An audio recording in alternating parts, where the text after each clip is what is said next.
ఉన్నత శిఖరాలు మూడవ భాగం. రెండవ భాగంలో ప్రేమ సుధాకర్ దగ్గరవడానికి ప్రయత్నిస్తే ప్రేమ వారిస్తుంది. ఇక సుధాకర్ విషయం ప్రేమ వదిన ప్రస్తావిస్తుంది. కథ కొనసాగుతుంది. ప్రేమ చటుక్కున ముందుకు వంగింది. సుధాకర్ అంటున్నావేమిటి? నా దగ్గర దాచకు, నేనంతా ఎరుగుదును. అతను నీకు రాసిన ఉత్తరం చూశాను వదినా అంటూ లేచి నుంచుంది ప్రేమ.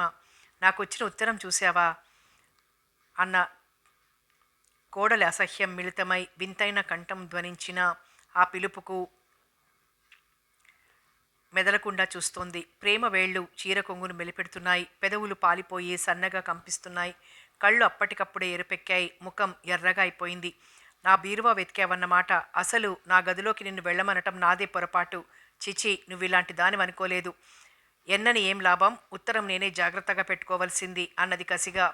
గబుక్కున వెనదిరిగి ఇంట్లోకి వెళ్ళబోయింది. ప్రేమ, ఆగమ్మా. ప్రేమ వినిపించుకోలేదు. వెనక్కి తిరగకుండానే అంది, నువ్వేమీ విశదీకరించిన అవసరం లేదు, సమర్థించుకోనక్కర్లేదు. ఒక్కడుగు వేసింది. రేవతి మళ్ళీ పిలిచి చేత్తో ఆగమన్నది. ఇలా వచ్చి కూర్చోమ్మా, సమర్థించుకోను, విశదీకరించను అన్నది. ప్రేమ ఆగింది. జరిగిందంతా చెప్పింది. ఇది జరిగిన విషయం, అంతేగాని ఏదో వెతుకుదామని నేను ప్రయత్నించలేదు. ఆ ఉత్తరాన్ని అక్కడే పెట్టాను. ఈ మాత్రానికే నువ్వు నన్ను బాధ పెట్టావు. అయినా తప్పు నాదే, భరించాలి. ఆమె తలొంచుకుంది. క్రింద పడిన ఉత్తరాన్ని అలాగే తీసిపెట్టవలసింది. తెరిచి చూసేదాకా అది ఉత్తరమని నాకు తెలియదు ప్రేమ. కవరులో ఉత్తరాలుండక మరేముంటాయి? ఏమైనా ఉండొచ్చు. ఫోటోలు, కాగితాలు, ఉత్తరాలు, న్యూస్ పేపర్ కటింగ్సు, డబ్బు, ఏదైనా ఉండొచ్చు. చెప్పాను కదా, ఎప్పుడు చరచరా పుస్తకాల్లోంచి పడితే ఏమిటో అనుకున్నాను. ఒకవేళ నీ పుస్తకాల్లో అలా పడినట్లయితే తెరవకుండా ఉంచేద్దునేమో. నీకు గుర్తులేని వస్తువు ఎక్కడుండిపోయిందేమో. సరేలే, విసుగ్గా అంది ప్రేమ. భరించరాని నిశ్శబ్దం వారిద్దరి మధ్య వికారంగా నిలిచింది. కాసేపటి క్రితం కోపం వచ్చి ఇంట్లోకి వెళ్ళిపోవాలనుకున్నది కూడా మరిచి అలాగే అచేతనంగా కూర్చుంది ప్రేమ. రేవతి ఆమెనట్లే చూస్తూ, అతనెవరు ప్రేమ అన్నది చాలా మెత్తగా. తన మీద అసహ్యం, కోపం పోవడానికి ఇదే మార్గం. అదంతా ఇప్పుడు చెప్పలేను.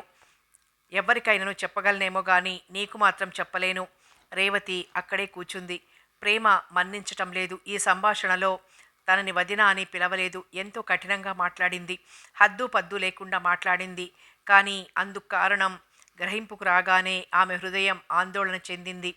ఆమె మాటల తీరును బట్టి చూస్తే తను తన స్థానాన్ని అతిక్రమించినట్లు లెక్క. నువ్వు ఏమీ లేని దానివి, నా వల్ల నీకు ఈ స్థితి వచ్చింది అన్న భావన ఆమె మాటల్లో కనబరిచింది.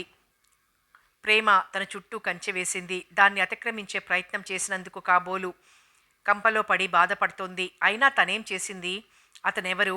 అతని ప్రేమ ప్రేమించినట్లయితే చెప్పొచ్చుగా. ఎందుకంత రహస్యం? ఆ దాపరికం తన దగ్గరేనట. దేనికో ఎవ్వరికీ చెప్పొద్దు వదిన అంటే తను తప్పక దాచి ఉండేదే కదా. రేవతి ఆలోచిస్తోంది.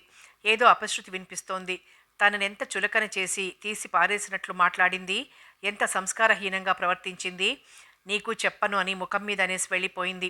ఆ చెప్పే తీరులో ఎంత ద్వేషం, అసహ్యం దాగి ఉన్నాయో తను గ్రహించగలిగింది.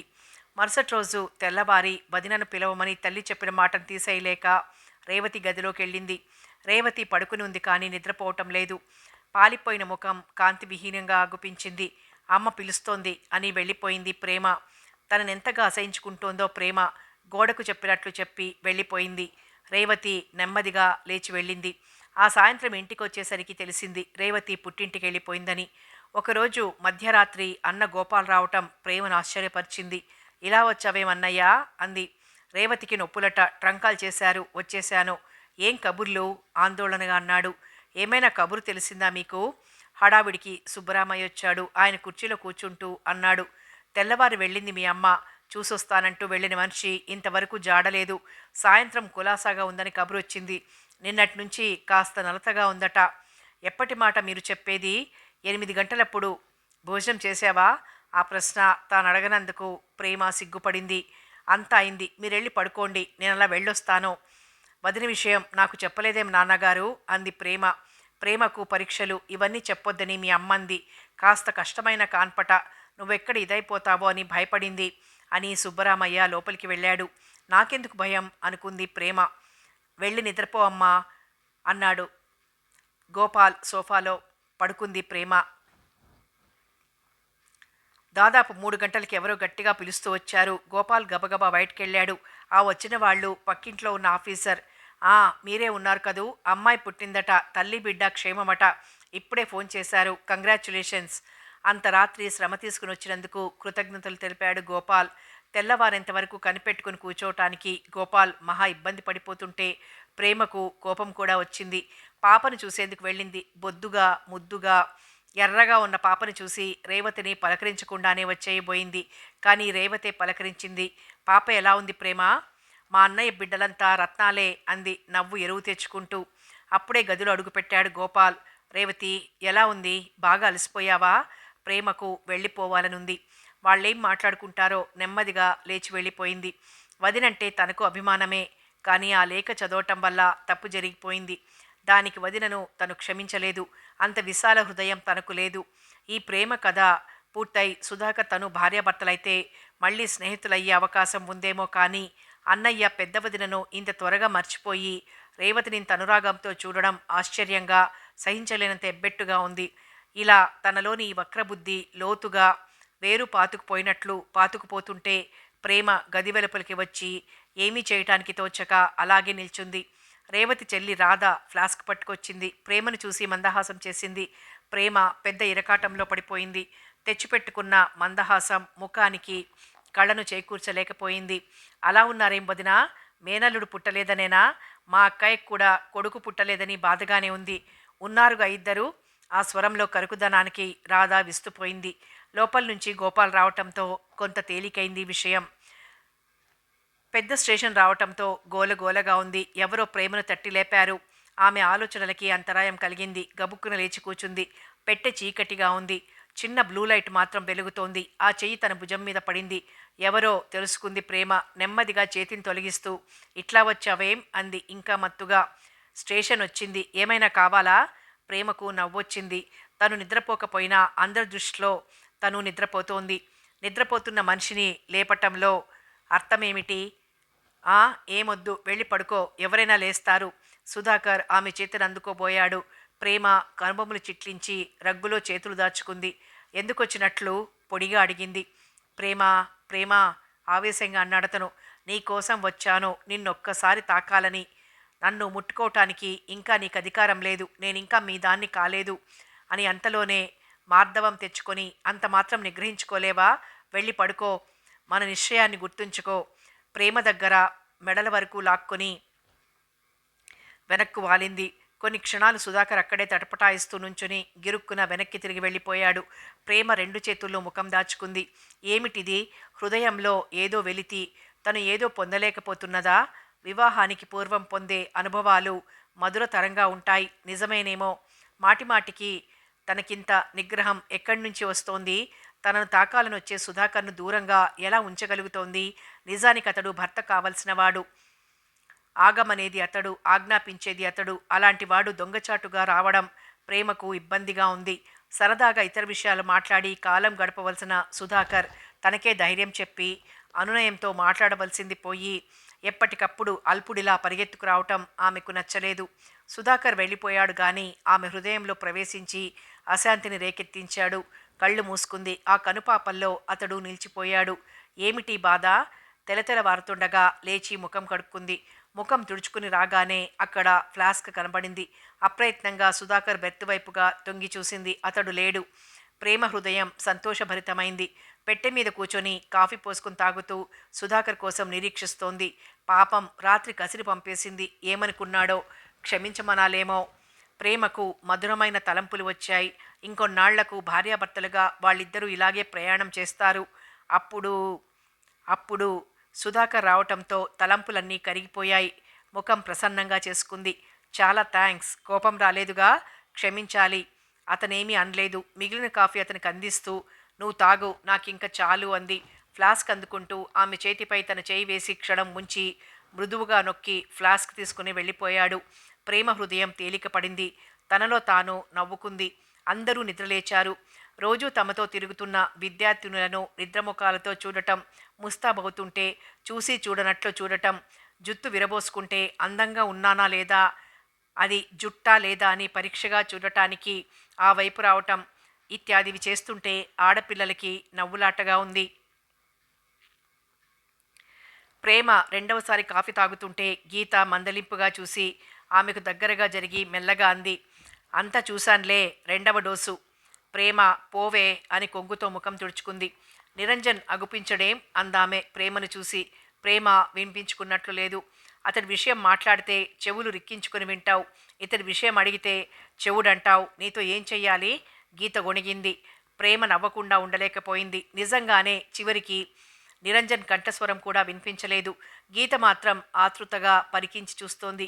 ఒక స్టేషన్లో ప్లాట్ఫామ్ మీద కనిపించాడు. ఆమె హృదయం ఉప్పొంగిపోయింది. ఏవండి, కాస్త మ్యాగజైన్లు తెస్తారు అంటూ డబ్బులు తీసి అందించింది. నిరంజన్ డబ్బందుకొని 2 తెచ్చాడు.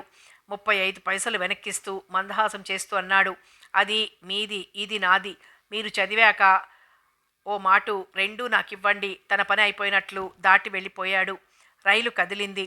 గీత హృదయంలో 1000 రైళ్లు కదిలిపోతున్నాయి. బెంగళూరు చేరారు. బాగా అలసిపోయారు. దూర ప్రయాణాలెరుగని వాళ్ల తిక్క కుదిరిందనే చెప్పుకోవాలి. అందరూ బిలబిలమంటూ దిగారు. సామాన్లు దింపి లెక్క చూసుకున్నారు. టాక్సీలు తీసుకుని బయలుదేరారు. అప్పట్నుంచి సుధాకర్ గుంభరంగా పట్టి పట్టనట్లు ప్రేమ విషయంలో ప్రవర్తిస్తుంటే ఆమెకు తృప్తిగా ఉంది. ఆ చల్లని వాతావరణంలో ఆమె అందం ఇనుమడించింది. కపోలాలు కెంపులే అయ్యాయి. నాసికాగ్రభాగం అరుణవర్ణం దాల్చింది. విశాల నయనాల్లో వింత తళుకు, ముఖంలో నూతన తేజస్సు ఆమె అందాన్ని ద్విగుణీకృతం చేస్తున్నాయి.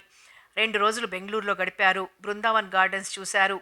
అక్కడ పువ్వులు ఆకులు సేకరించకూడదు, అందుకని నేత్రపర్వంతో తృప్తి చెందారు.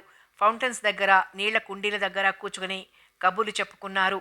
ఆ చన్నీటి సన్నటి తుంపర గిలిగింతలు పెడుతూ మేను మైమరిపింపజేసింది.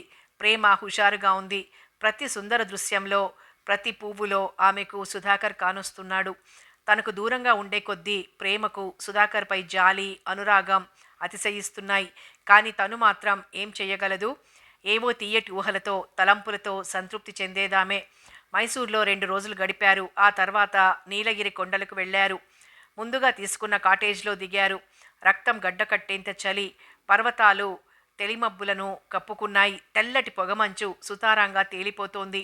ఆకాశాన్నంటుతున్న పర్వత పంక్తులు మేఘాలతో దోబూచులాడుతున్నాయి. సూర్యోదయమై సూర్యుడు వేడిమిని పుంజుకునే వరకు యువతలికి రాలేకపోయారు. అక్కడ ఇక్కడ సేకరించిన పూలను ఆకులను గూర్చి రాస్తూ, రికార్డు డైరీ రాస్తూ కాలం గడిపేవారు. ఆ తర్వాత తెచ్చుకున్న ఉలెన్ దుస్తులు వేసుకుని చిన్న సంచి పట్టుకుని జట్లు జట్లుగా వెళ్ళిపోయేవారు. 2వ రోజు ఆ పరిసరాల్లో తిరిగి వెనుదిరిగి వచ్చిన ప్రేమ వాళ్ల కాటేజీ వరండాలోని వ్యక్తిని చూసి నివ్వెరపోయింది. తనను వాళ్ళు చూడలేదు. ఆ వ్యక్తులు నుంచున్న తీరు, మాట్లాడే తీరు, వారి ముఖాల్లో ద్యోతకమవుతున్న ఆందోళన చూసి ప్రేమ ఆశ్చర్యంతో క్షణం అచేతనురాలైంది. అంతసేపు మౌనంగా వింటూ తను వింటున్న విషయాలను నమ్మలేను అన్నట్లు చూస్తున్న గీత, నిరంజన్ మాట్లాడటం ఆపిన వెంటనే 2 చేతుల్లో చెంపలు పట్టుకొని ముకుళించిన పద్మంలా ముడుచుకుపోయి దగ్గర ఉన్న కుర్చీలో కూలబడింది. వాళ్ళు అతి మెల్లగా మాట్లాడుతున్నారు. ప్రేమకు ఏమీ వినిపించటం లేదు.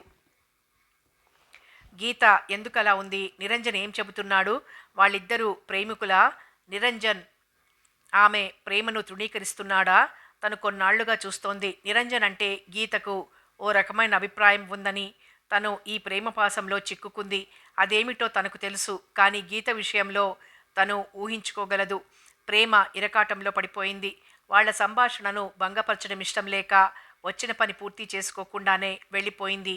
కానీ ఆ రాత్రి ఏకాంతంగా గీత దొరికే వరకు అసలు విషయం కనుక్కోవాలన్న కుతూహలం పోలేదు. ప్రేమ అడుగుతుంటే గీత గాబరాగా క్రింద పెదవిని పంటితో నొక్కుతూ కొన్ని క్షణాలు మౌనం దాల్చింది. ఒక్క నిట్టూర్పు విడిచి కళ్ళు మూసుకుంది. ఆమె ముఖంలో అంతకు ముందు కనబడని ప్రశాంతత కానవచ్చింది. కళ్ళు తెరిచింది. ప్రేమ అర్థవంతంగా చేయి నొక్కింది. ఉన్నట్లుండి ప్రేమ అంది, నాకు చాలా సంతోషం గీత. మరైతే నీ ముఖంలో ఏదో తీరని వేద గోచరించింది ప్రొద్దుట. ఎందుకని?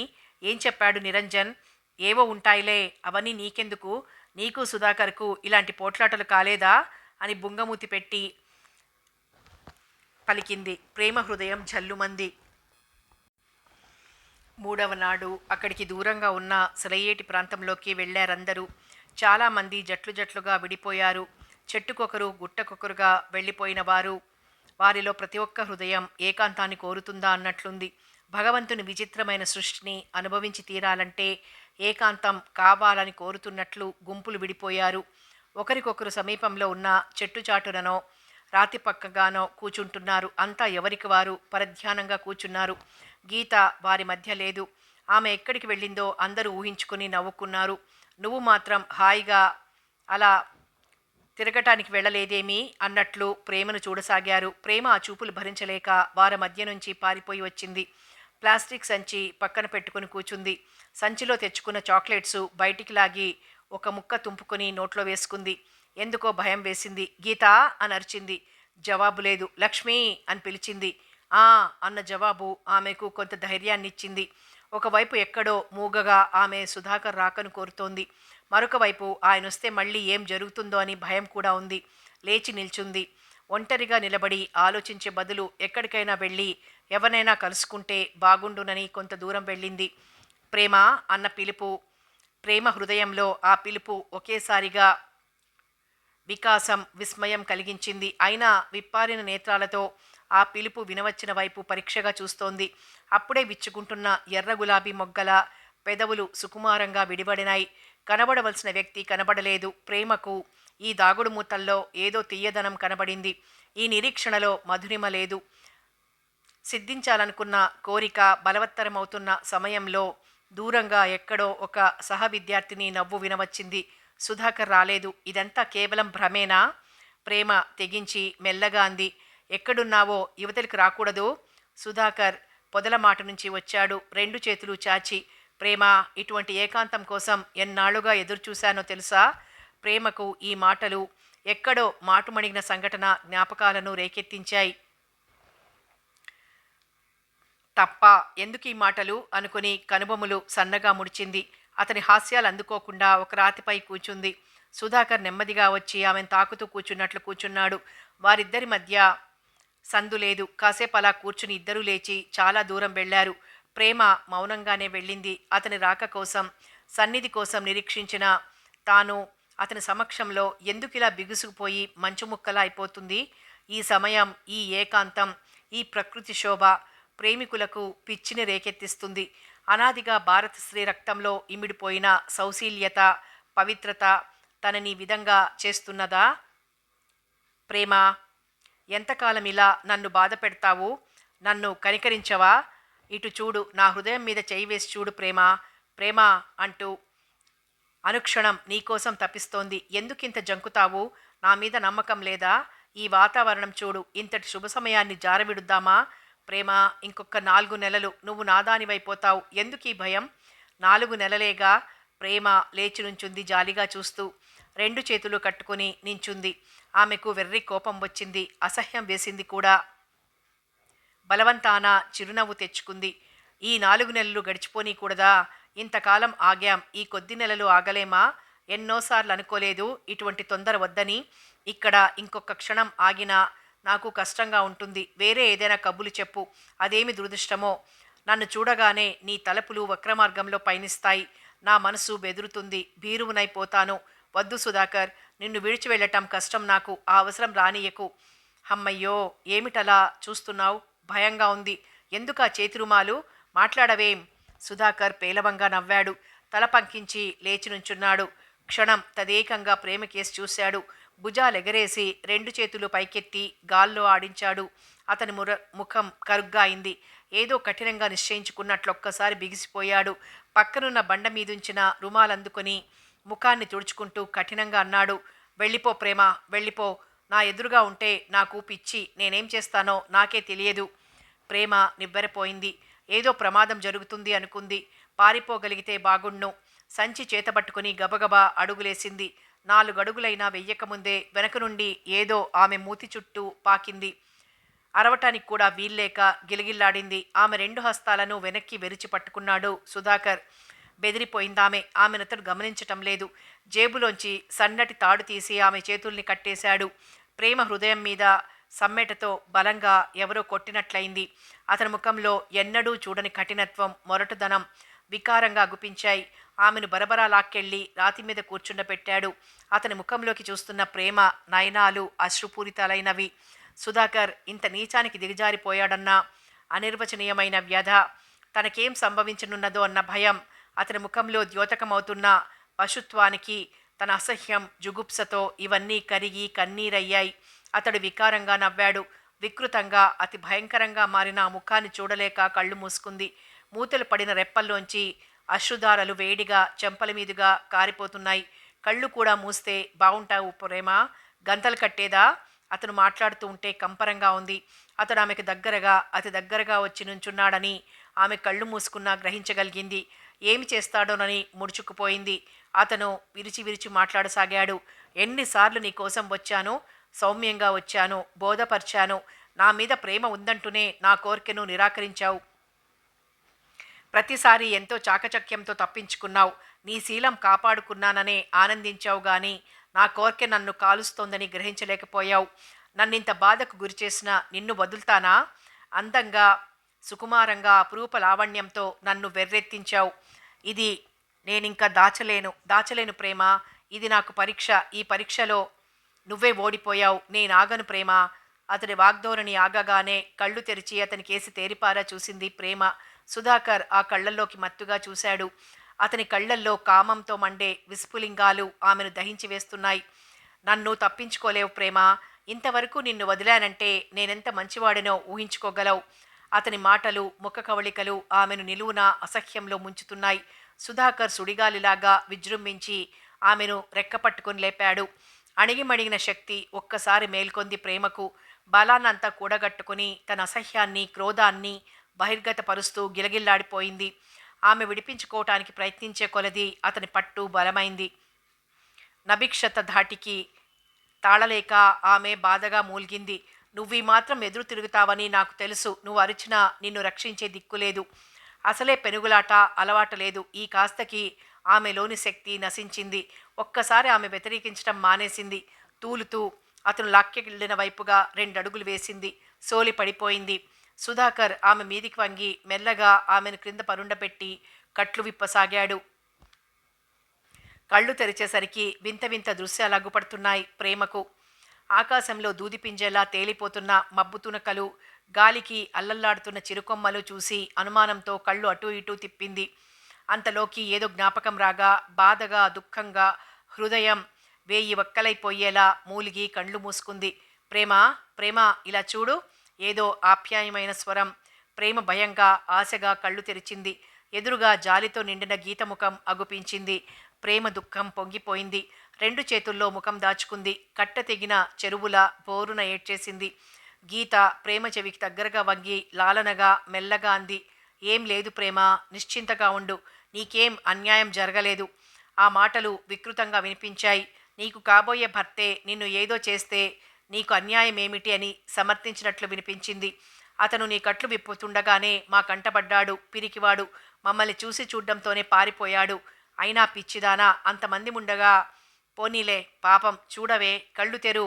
నా బ్రతుకంతా పాడైపోయిందే. ఎవరెవరు చూశారు? నేను లక్ష్మి వస్తున్నాం. అదృష్టవశాత్తు అది వేరే ధ్యాసలో ఉంది. బఠానీలు తింటూ కూర్చుంది. నిరంజన్ను అటు పంపి నేను ఈ వైపుగా వచ్చాను. ఆ వెధవ పారిపోయిన తర్వాత లక్ష్మిని కేకేశాను. ఆమె ఎంతో దూరం లేదు. ఆ త్రాడు, ఆ చేతిరుమాలు ఉండ చుట్టి పొదల్లో పారేసి లక్ష్మి సాయంతో నిన్ను లేవనెత్తాను. ఇద్దరం కలిసి మోసుకొచ్చాం. ఎంతోసేపటికి జవాబొచ్చింది.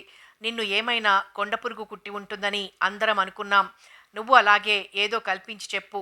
ఇంతలోకి మిగిలిన వాళ్ళు గాబరాగా వచ్చారు. వారి వెనక బగర్చుతూ వాళ్ళ ప్రొఫెసర్ వచ్చారు. ఏమైందమ్మా? ఆ మాత్రం ఇంగిత జ్ఞానం లేకపోతే ఎలా? అడవి లాంటి ఈ తోటలో ఒంటరిగా దూరంగా వెళ్ళొద్దని ముందే చెప్పలేదు? అసలు ఏమైంది? అన్నాడు ప్రొఫెసర్. ప్రేమను కూర్చోబెట్టి కాఫీ ఇచ్చారు. ప్రేమ పేలవంగా నవ్వింది. అక్కడ చెట్లలో అలికిడైతే భయపడి పారిపోయాను. ఎవరో అడవి మనిషిలా కోరలు కొమ్ములు కనబడ్డాయి. కొద్దిగా భయం అభినయిస్తూ చెప్పింది. భలే పనే. చూడండి, అందరూ ఇక మీదట కట్టుగా జట్లు జట్లుగా వెళ్ళండి. అంతేగాని ఒంటరిగా వెళ్ళకండి. మరీ దూరంగా పోవద్దు. ఈ అడవిలో క్రూర జంతువులు కూడా తటస్థపడొచ్చు. Very bad. వాళ్ళంతా కాటేజీ గేటు సమీపించగానే అక్కడ గోలగోలగా ఉంది. ఎందుకు, ఏమైంది? అందరూ ఇదే ప్రశ్న వేస్తున్నారు. సుధాకర్ కింద పడ్డాడు. కాలు బెణికినట్లుంది. ప్రేమ అంది. మధ్యాహ్నం 2 గంటలకు తలనొప్పిగా ఉందని వెళ్ళి వెనక్కి తిరిగి వచ్చేస్తూ ఆ కొండమలుపు దగ్గర రాయి తట్టుకొని పడిపోయాడు. అవును, తలనొప్పి అనే నెపంతో బయలుదేరి తన దగ్గరకొచ్చాడు అనుకుంది ప్రేమ. బాగా నొప్పి చేసిందా? లేదు గాని అంత సునాయాసంగా నడవలేకపోతున్నాడు. బాగా నొప్పి చేసే ఉండాలి. పైకి అంత బాధ లేదని అంటున్నాడు కానీ బాగా బాధపడుతున్నాడు. చూసొద్దాం పదండి అంటూ బయలుదేరారు కొందరు. గీత ప్రేమకేదో అవమానం జరిగిందని పసిగట్టింది. ఆమెను విడిచి వెళ్లకుండా అక్కడే కూర్చుంది. ఆ రాత్రి వారిద్దరినీ నిద్రాదేవి కసిరికొట్టింది. యూకలిప్టస్ చెట్టున ఆనుకొని ప్రేమ కూచుని ఉంది.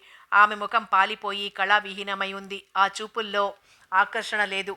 శూన్యంలోకి చూస్తున్న దానిలా ఉంది. చెదిరిన ముంగురులు తేలిగ్గా కదులుతూ ముఖం మీద పడుతూ ఉంటే ఆమెకు కోపం వచ్చింది. రెండు చేతులతో వాటిని జుట్టులో బిగించి చేతులు కట్టుకొని కూర్చుంది. ప్రేమ, అసలేం జరిగింది? కొంతవరకు అర్థం చేసుకున్నాననుకో. నాతో చెప్పవా? నీకు కష్టంగా ఉంటే చెప్పకు పోనీ. ఆ ఒక్క మాటతో కళ్ళు గంగా గర్భాలయ్యాయి ప్రేమకి. వెంటనే గీత ఒడిలోకి ఒరిగిపోయి వెక్కి వెక్కి ఏడ్చింది. గీత ఆమె తలనిమురుతూ జాలితో నిండిన హృదయంతో ప్రేమ చెబుతున్న దాన్ని వింటోంది. గీత, నువ్వు నిరంజన్తో అలా వెళ్ళావని మా అందరికీ తెలుసు. ఎందుకో ఆ క్షణంలో ప్రతి ఒక్కరం ఏకాంతాన్ని కోరాం. శాంతి నేను కొంతసేపు తిరిగాం. డైరీలో నోట్స్ రాసుకుంటుంటే శాంతి అలా వెళ్ళొస్తానంటూ వెళ్ళిపోయింది. చిన్న గుట్ట పక్కన కూర్చొని ప్రకృతిలో లీనమైపోయింది. అది గమనించిన నేను ఇంకాస్త దూరం వెళ్ళాను. అక్కడ క్రూర జంతువులుంటాయన్న భయం లేకపోయింది. కానీ క్రూర జంతువు కన్నా క్రూరమైన జంతువు నన్ను బలికొనాలని చూసింది. ప్రేమ అంతటితో ఆపి మౌనంగా రోదించింది. గీత ఏమీ మాట్లాడలేదు. గీత, ఆంక్ష విధించిందతడు. ఏకాంతంగా దొరికితే చాలు ఏదో నేరం మోపి నన్ను బాధించటం అలవాటైంది. పెళ్లికి ముందు ప్రేమ ప్రకటన పనికిరాదని ముందుగానే చాలాసార్లు చెప్పాను. ఎప్పటికప్పుడే తలాడించి వెళ్ళిపోయేవాడు. ఏమి చెప్పను? చెప్పకూడని ఉదంతం చెప్పవలసి రావడంతో మళ్ళీ మళ్ళీ గుర్తు రావడంతో ఆమె మరొకసారి వెక్కి వెక్కి ఏడ్చేసింది. కానీ ఏడ్పు రాగానే ఏదో ఉపశమనం అందింది. ఆ తర్వాత ఏం జరిగిందో అనుకుంటే ఒళ్ళు వణుకుతోంది. నా చుట్టూ ఉన్న వాళ్ళని వదిలి ఎక్కడికైనా పారిపోవాలనిపిస్తోందే.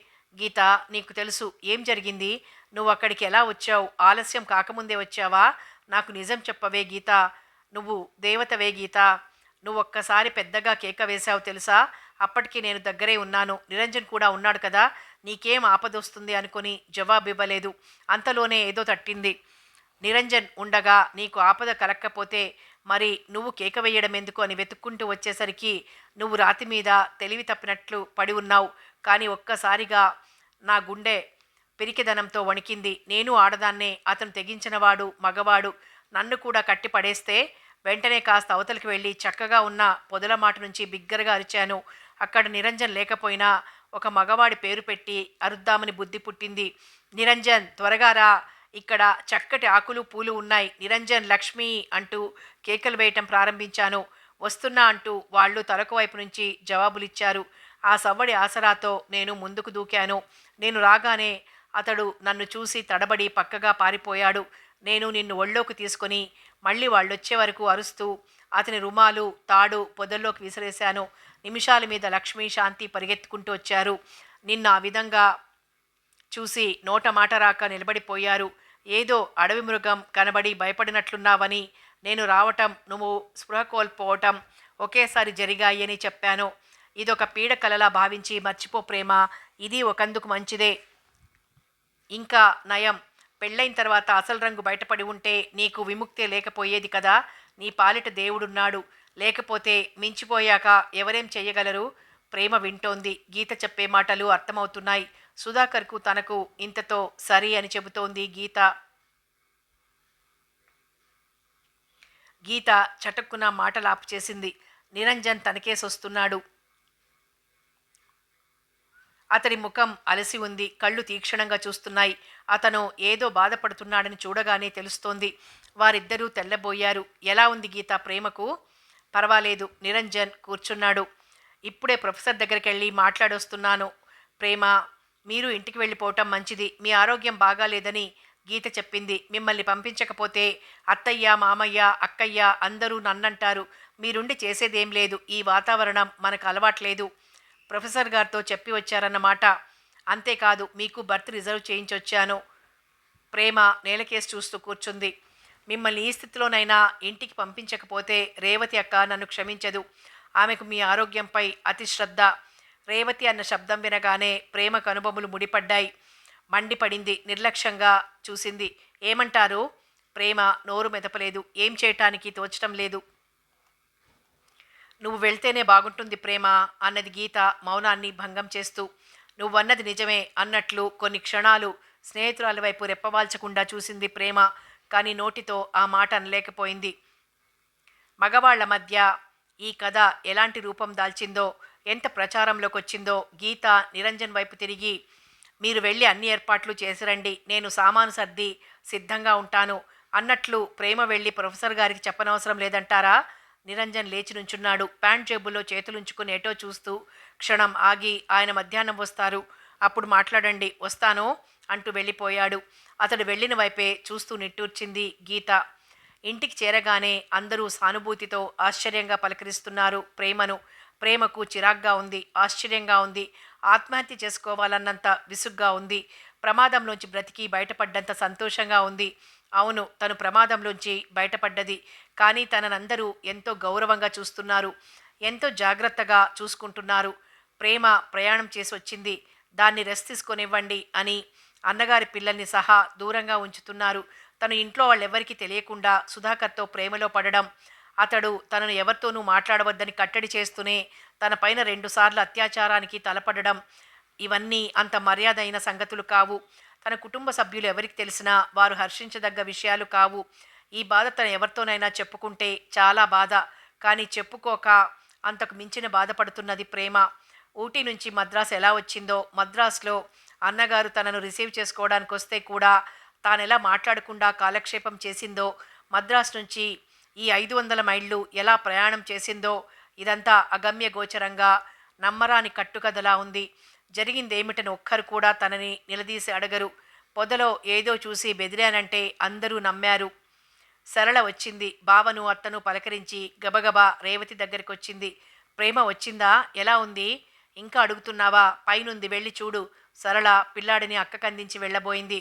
సరళ, అక్కడ నా విషయం ఎత్తకు. తలాడిస్తూ సరళ మేడమెట్లెక్కి వెళ్ళింది. ప్రేమ గది తలుపు జారవేస్తుంది. సరళ నెమ్మదిగా తలుపు తోసింది. అడుగుల చప్పుడికి ప్రేమ ఇటు తిరిగింది. అకస్మాత్తుగా సరళను చూసి చటుక్కున లేచి కూచుంది. ప్రేమ వాలకం చూసి సరళ నిర్ఘాంతపోయింది. బాబోయ్, ఆ పొదలో ఆమె ఏదో పిశాచిని చూసి ఉండాలనుకుంటూ మంచాన్ని సమీపించి పక్కన కూచుంది. కూచున్న సరళ హఠాత్తుగా ఏమనుకుందో మళ్ళీ లేచి వెళ్ళి తలుపు గడియ వేసొచ్చి కూచుంది. సరళ, బాగున్నారా అంతా? పొడిగా అంది ప్రేమ. సరళ కళ్ళు పెద్దవిగా చేసి ప్రేమకేసి జాలిగా చూసింది. మేం బాగానే ఉన్నాం, నువ్వు ఎలా ఉన్నావో చూడటానికి వచ్చాను. అయితే వదిన అన్నది నిజమే, నిన్ను గుర్తుపట్టలేనంత మారిపోయావు. ఏం జరిగింది ప్రేమ? ఇంత త్వరగా మీకు కబురెలా అందింది? అదేమిటి, నీకు తెలీదు? అన్నయ్య ట్రంకాలు చేశాడు. ప్రేమ హృదయం గతుక్కుమంది. అక్కడి నుంచి ట్రంకాలు చేశాడా? ఏమని? అంది ప్రసన్నంగా. సరళ పకాలను నవ్వింది. నీకు తెలీదు? అంది కదలకుండానే ప్రేమ, లోపలి బెదురు కనబడనీయకుండా. తోటలో తిరుగుతూ ఏదో చూశావటగా? ప్రేమ ఖాళీగా చూసింది. ఏం చూశావు? తోటలో నీకేం కనబడ్డది?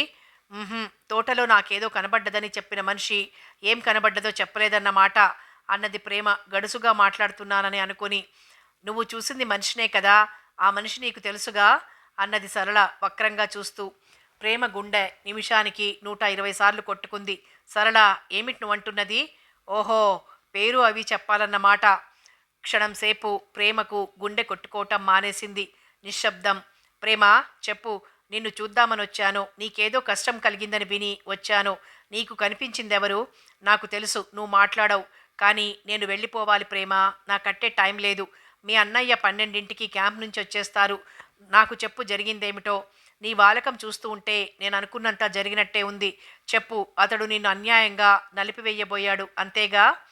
ఆగు. సగం తెరిచిన నీ పెదవులు నాకు నిజం చెప్పాయి. ఎంత నిజం? కానీ నువ్విలా అనాగ్రత పుష్పంగా మిగిలిపోయావంటే అది అది నువ్వు మీ వదిన రేవతికి థ్యాంక్స్ చెప్పాలి. ఆమె దేవత. క్రింది నుంచి ఎవరో పిలిచారు. సరళ. క్షణం ప్రేమ గుండె కొట్టుకోవటం మానేసింది. చాలాసేపు నిశ్శబ్దం. కఠోరంగా వినిపించిన ఆ పిలుపుకు వస్తున్నా అని కేకపెట్టి సరళ లేచి నుంచుంది. ప్రేమ చటుకున ఆమె చెయ్యి పట్టుకుంది. సరళ, వెళ్లకు. చెప్పు, నువ్వేమన్నావు? అంతా విశదీకరించి వెళ్ళు. ఇలా సగంలో నన్ను వదిలి వెళ్లకు ప్రాధేయపూర్వకంగా అంది. సరళ మంచం పట్టె మీద కూర్చొని ఆమె భుజం మీద చేయి వేసింది. సరళ నిస్సహాయంగా చూసింది. వస్తా, అక్కయ్యకు చాలా విషయాలు తెలుసు. ఆమెను అడిగితే విపులంగా చెప్పగలదు. వదిన వదిననడగాల మెల్లగా అంది. ఏదో గొణుక్కుంది ప్రేమ. నేను ఇంటికెళ్ళాలి త్వరగా. రేపొక మాట మళ్ళీ వస్తాను. ప్రేమ చుబుకాన్ని మృదువుగా తాకి వెళ్ళిపోతూ తలుపు దాకా వెళ్ళి సరళను ఓసారి చూసింది. సరళను సంబోధించిందామె. వదినను ఒక్క మాట రమ్మనమను అన్నది ప్రేమ నీరసంగా. అలాగే అంటూ సరళ తలుపు దగ్గరగా చేరవేసి వెళ్ళిపోయింది. ప్రేమకు రక్తం చల్లబడిపోయినట్లయింది. మెదడు ఆ కాసేపు ఆలోచించడం మానేసింది. ఇంత నిస్సత్తువ ఎప్పుడైనా ఎరుగుదువా అని వేలాడిపోయింది. సరళ మాటలు ఆమెకు జ్ఞాపకం వచ్చి కలవరపెట్టసాగాయి. ఆమెకెలా తెలిసింది జరిగిందేమిటో సరిగ్గా ఊహించిందే. ఆమెకు ఆ శక్తి ఎక్కడిది? ట్రంకాల్ చేసి చెప్పిన నిరంజన్కి ఏం తెలుసు? పైగా రేవతికి వదినకు అన్నీ తెలుసునన్నది. నేనిలా అనాఘ్రాతంగా మిగిలిపోవడానికి రేవతి వదినే కారణమట. ఏమిటా మాటలకర్థం? ఎక్కడో ఊటీలో గాని ఇక్కడ రమ తోటలో గాని సుధాకర్ తనని చెరచకుండా ఉండేటందుకు ఆమె సాయం ఏమిటి? ఇదేదో అర్థం లేని మాట అయి ఉంటుంది. కాదు కాదు, రేవతి ముందే అంతా పసిగట్టింది. ఆనాడు తన గదిలో లేఖలు చూసినప్పుడే రేవతి తనకేదో ఉపదేశించబోయింది. తనామెను తూలనాడి నిర్లక్ష్యం చేసింది, అవమానించింది. ఇప్పుడు ఆమె వచ్చి తనను సముదాయించవలసిన అవసరం కలిగిందా? ఎవరూ సముదాయించనక్కర్లేదు. తనకేమీ అన్యాయం జరగలేదు. తాను శీలం పోగొట్టుకోలేదు. మొదటిసారి ధైర్యంగానే పరిస్థితిని ఎదుర్కొంది. రెండవసారి కూడా స్పృహ ఉంటే అతన్ని సులువుగా ప్రతిఘటించేదే. స్పృహ పోయినా నష్టమేమీ లేదని గీత చెప్పిందిగా. సమయం మించిపోకముందే తానొచ్చిందట. వదిన వస్తేనే బాగుండేది. హాయిగా ఏదైనా ఇంకేదైనా మాట్లాడితే తనకి క్షోభ తగ్గేది. ఎవరూ రారేం? రోడ్డు మీద పోయే బస్సుల గుర్తొచ్చి వాతావరణం గురించో సినిమాల గురించో మాట్లాడి తనని రక్షించరేం?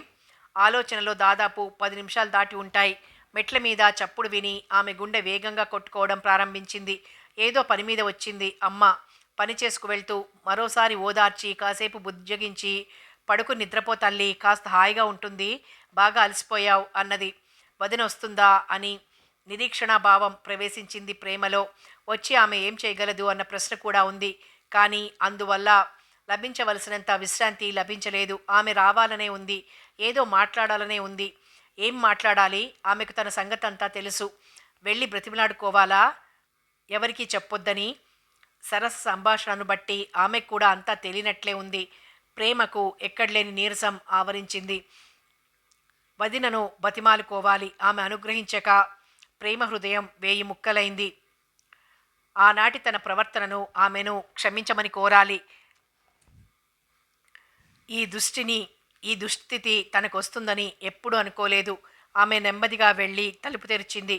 అక్కడ రేవతి నిలిచి ఉంది. వదినా అన్నది ప్రేమ. ఆమెకు ఆ 3 అక్షరాలు నోటంట రావడానికి గొంతు ఎంతోసేపు అడ్డం వచ్చింది. కూర్చో ప్రేమ. అనుకోకుండా ఇద్దరూ కూర్చున్నారు. తనకు వదినను ఏమీ తెలియదు. ఒక నీరసపడ్డ క్షణంలో ఆమెను తానెంతో అపార్థం చేసుకున్నది. ప్రేమ అన్నది రేవతి మెత్తగా. నీ సంగతి నీకేమీ తెలియదమ్మా. ఆనాడు నేను సుధాకర్ ఎవరు అని అడిగితే కూడా మాట్లాడలేదు నువ్వు. అతని సంగతి నాకు పూర్తిగా తెలుసు. నీకు సుధాకర్ తెలుసా? బాగా తెలుసు. వదినకేం తెలుసు? ఎంత తెలుసు? వదిన చెప్పే కథేమిటి? అదంతా చాలా పెద్ద కథమ్మా. ప్రేమ చెప్పరా? చెప్పు. హఠాత్తుగా సరళ ఇచ్చిన టెలిగ్రామ్ చూసి పాపతో హైదరాబాద్ చేరింది రేవతి. జేవురించిన ముఖంలో కాంతి విహీనమైన నేత్రద్వయం, అస్పష్టంగా కనబడుతున్న నుదుటిపై చారలు, తీసిపోయిన ముఖంతో ఎదురొచ్చిన సరళను చూసి కలవరపడిపోయింది రేవతి. పాపనందుకొని మౌనంగా లోపలికి నడిచింది సరళ. ఆమె మౌనం ఆకారం చూసి రేవతికి కూడా గొంతులో ఇనపగుండు ఇరుక్కుపోయినట్లయింది. ఒక్క మాట పెగిలి రాలేదు. మెల్లగా అంది, నీకేమైందో అని గాబరా పడిపోయాను. ఏమైందే? సరళ నవ్వింది. నేను బాగానే ఉన్నాను. నా విషయం కాదు. ముందు మొహం కడుక్కుని టిఫిన్ తిని కాఫీ తాగు. పాపకేం కావాలో చూడు, తర్వాత చెబుతాను. రేవతికి చికాకులో నవ్వొచ్చింది. పనులయ్యాక సరళ మెల్లగా సంభాషణ దుర్గ మీదికి మళ్లించింది. ఆమె విషయమే చెప్పడానికి టెలిగ్రామ్ ఇచ్చానన్నది. ముఖం చిట్లించింది రేవతి. దుర్గ విషయం చెప్పటానిక ఇంత హంగామా? దుర్గ తన ప్రాణ స్నేహితురాలైతే మాత్రం తననింత దూరం రప్పించి ఇబ్బంది పెట్టడంలో అర్థం? దుర్గన్ గురించా? విసుక్కుంది రేవతి. ఏమైంది దుర్గకిప్పుడు? అదే, ఆమెకు పెళ్లి నిశ్చయమైంది. చంపేశావు, ఇంతేనా? రేవతి మనసులో బాధ తొలగ్గానే కళ్ళు విశాలమయ్యాయి. ఇంతేనా అంటావు? ఎవరితోనో తెలుసా? సుధాకర్తో. ఆ అంటూ గాబరాగా సరళ కేసు చూసింది రేవతి. ఆమె ముఖంలో మారుతున్న రంగులు చూసి నెమ్మదిగా అంది సరళ. నాకు మొదటిసారి తెలిసినప్పుడు నా కాళ్ళ క్రింద భూమి కదిలిపోయినట్లు, ఆకాశం మీద పడ్డట్లు ఫీల్ అయ్యాను. రేవతి ఆయాసపడిపోతోంది. ఎలా తెలుసు? గోవిందరాజు కొడుకు, ఆనర్స్ చదువుతున్నాడు. పేరు సుధాకర్. ఇంటి పేరు, వీధి పేరు అన్నీ ఒకటే. మొదటేమో వచ్చే మంగళవారం నాడు పెళ్లి చూపులనుకున్నారు గాని ఆ రోజు వాళ్లకు ప్రయాణం ఉందని మొన్న సాయంత్రమే వచ్చి చూశారు. ఏ సంగతి కబురు చేస్తామన్నారట. మొన్న బజారుకు వెళ్ళి వస్తూ వాళ్ళింట్లోకి వెళ్ళాను. పెళ్లివారొచ్చిపోయిన వాసనలు చాలా తగిలాయి. దుర్గని ఏడిపించాలని ఆమె గదిలోకి వెళ్ళాను. కాబోయే భర్త ఫోటో పెట్టుకుని తీయటి కలలు కంటోంది. పరీక్షగా చూస్తే ఫోటోలో ఉన్నది సుధాకర్. వెంటనే నాకు షాక్ తగిలింది. ఎంత అన్యాయం! నిన్నటిదాకా ప్రేమలతతో ప్రేమిస్తున్నానని, చదువయ్యేదాకా ఆగమని అంటున్న సుధాకర్ ఇప్పుడు అదంతా మర్చిపోయి దుర్గను చూసి వెళ్ళడం ఏమిటా? మళ్ళీ ఏ మాట కబురు చేస్తాననడం, ఫోటో ఇవ్వడం. రేవతి నిర్ఘాంతపోయింది. ఏమో, నాకింకా నమ్మకం లేదు. నువ్వు ఫోటో సరిగ్గా చూసావా అని నా సందేహం. సరేలే, చూడటం కర్మమేం, తెచ్చాను కూడా. ఫోటో తెచ్చావా అని మళ్ళీ రేవతి ఆశ్చర్యపడింది. పెద్ద ఘనకార్యం ఏముంది, భలే మంచి సంబంధం కుదిరింది దుర్గా నీకు అని కాసేపు పొగడ్తలు పొంగవేసి మీ అన్నయ్య గారికి చూపిస్తానని లాక్కొచ్చాను. రేవతి ఇంకా ఆశ్చర్యంలోంచి తేరుకోలేదు. ఇందులో మనకందరూ కావలసిన వాళ్లే. ఎవరు చెడిపోయినా, ఎవరికి అన్యాయం జరిగినా మనం అందరం బాధపడాలి కదా. అందుకని మనం అందరం ఒక చోట చేరి ఆలోచించి ఈ గండం గడిచేటట్లు చూడాలని నా ఉద్దేశం. అందుకే నేను అర్జెంటుగా టెలిగ్రామ్ ఇచ్చి పిలిపించాను. మీ వారికి తెలుసా ఈ సంగతి అని రేవతి సందేహంగా అడిగింది. ఆయనకు తెలియకుండా ఎట్లా అని నవ్వింది సరళ. అసలు ఇందులో స్కీమింగ్ అంతా మనం చేయగలంత తేలిగ్గా ఉందా? నిరంజన్, గీత అందరినీ సాయంత్రం రమ్మన్నాను. మనం అందరం ఆలోచిద్దాం ఎలా చేస్తే బాగుంటుందో. సాయంత్రం గీత రాగానే టేబుల్ క్లాత్ కింద నుండి ఫోటో తీసి చూపిస్తూ, ఈ పురుష పుంగవుడు ఎవరెవరో తెలుసా అన్నది సరళ. తెలుసు అన్నది గీత చప్పున. ఎవరో మా క్లాస్లో ఓ అబ్బాయి పేరు తెలుసా? భలే బాగా ఉంది. మా క్లాస్లో 60 మంది ఉన్నారు. అందరి పేర్లు నాకు గుర్తుంటాయా అన్నది గీత పెంకిగా. ఈయన పేరు తెలియదు. ఈయన కథ కూడా తెలియదా? కథేమిటి? ఇతను కథలు రాసి పత్రికలకు పంపుతాడా? రేవతి ఆ వ్యర్థ సంభాషణ భరించలేకపోయింది. ఇప్పుడు సుధాకర్ కాదా గీత? గీత నవ్వుతున్నదల్లా బిగిసిపోయింది. అవును, మా ఆడపడుచు ప్రేమకి ఇతనికి ఏమైనా? గీత ఈ రహస్యం చెప్పమన్నట్లు మొహం ముడిచింది. అది కాదమ్మా, ఇప్పుడు సమస్య వేరు. ఇతడు దుర్గాని ఇంకో అమ్మాయిని పెళ్లి చేసుకుంటాడట. మొన్ననే పెళ్లి చూపులయ్యాయి. 1,00,000 రూపాయల కట్నం అది. గీత నిర్ఘాంతపోయింది. కానీ ఎందుకో ఆమెకు సుధాకర్ అంతకు తగిన వాడే అనిపించింది. కానీ ప్రేమ అతని మీదే ఆశలు పెంచుకుంది. సరిగ్గా ఆమె మనసులో మాట కనిపెట్టినట్లు రేవతి అన్నది. అందుచేత గీత ప్రేమని అతని వల్ల ఏమీ అన్యాయం జరగకుండా చూడాలి. ప్రేమ అతని మీద ఆశలెన్నో పెంచుకుంది. అతను ఆమెను ఎక్కడికి రమ్మంటే అక్కడికి అనాలోచితంగా వెళ్ళిపోతుంది. ఏదైనా సమయం మించిపోయిందేమోనని అప్పటికే గీతకెక్కడో అనుమానం లేకపోలేదు. ఇప్పుడు ప్రేమకు అతని మీద అభిప్రాయం ఏమిటో? అతడు నీతిమాలిన వాడని స్పష్టమైపోతోంది. ఏ విషయం ఏ కోణంలోంచి చూసినా. కానీ ప్రేమకు అతడంటే వివేకాన్ని మించిన ఆవేశం. గుడ్డిగా అతన్ని నమ్ముతుంది. ప్రేమను కొంచెం కనిపెట్టి ఉండాలి గీత. అమ్మో, గుండె మీద చెయ్యి వేసుకుంది గీత. నిరంజన్ కూడా ఉంటాడు. సుధాకర్కు ప్రేమను గురించి ఎలాంటి అభిప్రాయం ఉందో, ఈ పెళ్లి చూపులు ఇవి అయ్యాక అతని ప్రవర్తన ఎలా ఉంటుందో మనం కనిపెట్టాలి కదా. నిరంజన్ చెప్పాడు. నేను సరళ ఒక రాత్రంతా ఈ విషయం మీద చర్చించుకున్నాం. మాకు ఈ సమస్యలోని భయంకరమైన సత్యం చూసి గుండెలు గగురు పొడిచాయి. సరళకి ఈ విషయంలో ఉన్న ఆదుర్దా చూసి ఆ రోజు నాకు భయం వేసింది. ఆ రాత్రి సరళ తెల్లవారుజామున 3 అయ్యే వరకు నిద్రపోలే. నేనిలా ఆదుర్దా పడడం కేవలం ఆమె నాకు బంధువని కానీ, నా పెళ్లి విషయంలో ఆమె సహాయం చేసిందని కానీ కానే కాదు. కేవలం ఒక స్త్రీ ఇలాంటి జటిల సమస్యలో చిక్కుకున్నదే అని నన్ను అలా చేసింది అన్నది సరళ. అక్కడున్న వారందరికీ ఒక్క విషయంలోనే సందేహం. సుధాకర్ ప్రేమను పెళ్లాడే ఉద్దేశంతో ప్రేమించడం లేదేమోనని. అలాంటి వ్యక్తి దుర్గను కానీ, ప్రేమను కానీ, మరి ఏ ఇతర స్త్రీని కానీ ప్రేమించలేడు, సుఖపెట్టలేడు. అటువంటి వ్యక్తిని సంఘపు పరిధిలోంచి తప్పించడం కష్టం. అతని ప్రవర్తనను తెలుసుకోవడం కూడా కష్టమే. అయితే ప్రేమ తెల్లమొహం వేసింది. నేను ఇక్కడుంటే ఇక్కడ అక్కడికి వెళ్తే అక్కడ గీత, నిరంజన్ నా ప్రతిచర్య గమనిస్తున్నారన్నమాట. రేవతి క్షమాపణ అడుగుతున్నట్లు మాట్లాడింది. అది ఆమె సహజ గుణం, సహజ ధోరణి. అవును, ఆ రోజు మేమంతా కలిసి ఆలోచించుకున్న తర్వాత అలాగే జరిగింది. కానీ ఇందులో నేను నీ తరపున అయితేనేమి, వారందరి తరపున అయితేనేమి చెప్పవలసింది ఒకటుంది. అదే సుధాకర్ తన పెండ్లి చూపుల సమాచారం నీకు చెప్పకుండా నిన్ను ప్రేమిస్తున్నట్లు మాటలు చేష్టలు కలగజేశాడు. అందులో ఏదో కుట్ర ఉండవచ్చునని గాని, కల్మషం ఉంటుందని గాని నువ్వు అనుకోలేదు. నిజానికి అతను తప్పేమీ లేకపోవచ్చు, ఉండవచ్చు. అతడు తండ్రి చాటు బిడ్డ. తండ్రి బలవంతంపైనే పెండ్లి చూపులకు వచ్చి దుర్గను చూసి ఉండొచ్చు. తరువాత అంటే చదువు పూర్తయ్యాక పెండ్లాడుతానని వాళ్లకు నచ్చజెప్ప సమయం వచ్చినప్పుడు నిన్ను తాను ప్రేమిస్తున్న అసలు సంగతి వాళ్లకు చెప్పాలని చూశాడేమో అని మాకందరికీ అనిపించింది. ప్రేమ మళ్ళీ ఖాళీగా చూసింది. అతను మాకు ఎంత దుష్టుడిగా కనబడినప్పటికీ సవతిని మీద ఆశలు పెంచుకున్నావు కనుక నీ ఇష్టాన్ని వ్యతిరేకించి అతని పట్ల నీ మనసు విరిచే విధంగా అతన్ని నీతో పాటు మేము నమ్మి అతని చేష్టలకు నువ్వు అయిపోతూ ఉంటే చూస్తూ ఊరుకునే అవకాశం కానీ మాకు లేదు. ఈ రెండు మేమందరం నీ హితం కోరిన వాళ్ళం కావడం వల్లనే. అవును, కనుక గీతా నిరంజన్లను నిన్ను కనిపెట్టి ఉండమని హెచ్చరించాము. కానీ నాకు ఒక చిన్న సందేహం వదినా. అడగమ్మా. నాకు నాకు ప్రేమ కంఠం రుద్ధమైంది. ఆమె ఏడవటం ప్రారంభించింది. ఆమె మనసులో హాలాహలం లాంటి అగ్ని ప్రవేశించింది. గుండెను కుతకుత ఉడకబెట్టింది. ఆ ప్రశ్న వేడిమి కన్నీరుగా బయటపడడమే సాధ్యం గాని మాటల రూపంలో రాగలదా? నన్నతడు ఏం చెయ్యబోయాడో మీకందరికీ తెలుసా? అవి ఎలా అడగాలి?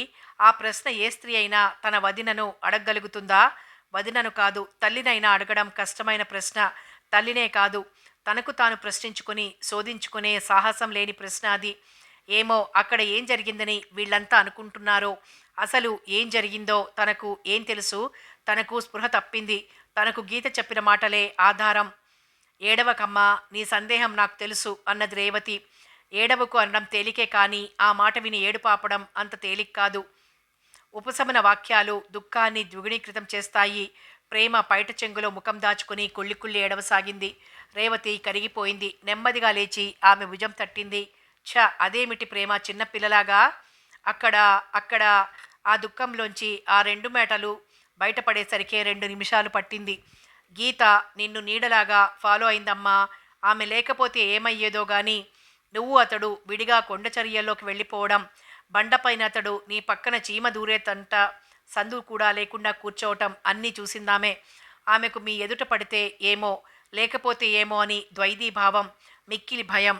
ఆ భయం ఆడజన్మకు అలంకారం. సాటి స్త్రీ శీలం పోగొట్టుకుంటూ ఉండగా చూడగల ధైర్యం ఏ స్త్రీకి ఉండదమ్మా ప్రేమ. అందుకే సమయం మించిపోకుండా అరిచి అతన్ని తరిమి వేసి నిన్ను కాపాడగలిగింది. అదంతా వివరంగా దీర్ఘమైన లేఖ రాసి ఎయిర్మెల్లో ఇక్కడికి పంపిందమ్మా గీత. నువ్వు మద్రాసు ద్వారా ఇక్కడికి రావడానికి 5 రోజులు పట్టింది. ఆమె ఉత్తరం 3వ రోజునే ఇక్కడికి చేరింది. ప్రేమ కళ్ళల్లో చిన్న వెలుగు చోటు చేసుకుంది. తానేమీ నష్టపోనందుకు అభినందన కాంతి అది. కానీ ఆ కాంతిలో తనకు కావలసిన వారందరూ తన ప్రవర్తనని ఎంత ఏహ్యంగా చూశారో అన్న సందేహానికి సమాధానం దొరకలేదు. రేవతి ఆమె బాధ్యత పరిపూర్ణంగా స్వీకరించింది.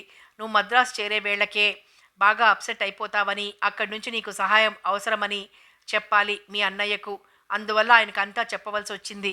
అన్నయ్య మొదట నీపైన సుధాకర్ పైన చాలా ఆగ్రహించారు. కానీ మాకందరికీ కావలసింది నువ్వు. మీరందరూ ఈ దురదృష్టవంతురాలి కోసం, ఈ స్వార్థపరురాలి కోసం ఎంత శ్రమపడ్డారు వదినా. నేను ఈ గౌరవానికి ఈ శ్రద్ధకు తగను వదినా, తగను అని ప్రేమ మళ్ళీ ఏడ్పు పర్యంతమైంది. అలా అనుకు ప్రేమ. నువ్వు పరాయిదానివైనా సరే ఆ మాత్రం శ్రద్ధ తీసుకునే వాళ్ళమే. అందున నువ్వు మాకందరికీ కావలసిన ప్రియతమురాలైన వ్యక్తివి. అందుచేతనే నీకు తెలిస్తే అవమానమని భావించే పనులకు కూడా సమకట్టి నీ సంగతులు తెలుసుకునే భారాన్ని వహించవలసి వచ్చింది. అంతా మాయగా ఉంది అన్నది ప్రేమ. అప్పటికి ప్రేమ మనోవేదన తగ్గినట్టు రేవతికి స్ఫురించింది. పక్క పక్కనున్న రేడియో కింద నుండి ఒక పెద్ద లేఖ, దాదాపు 10 కాగితాల లేఖ అది తీసింది. ఆ లేఖ వైపు ప్రేమ రెప్పవేయకుండా చూసింది. తనకిస్తుందేమో చదువుదామని అనుకున్నది. రేవతి ఆ ఉత్తరాన్ని ఆమెకివ్వలేదు. లేచి వెళ్ళి పైగూట్లో అగ్గెపెట్టె తీసి నిప్పు పుల్ల వెలిగించి ఆ కాగితాలను ఒక్కటిగానే దగ్ధం చేయసాగింది. కథ కొనసాగుతుంది.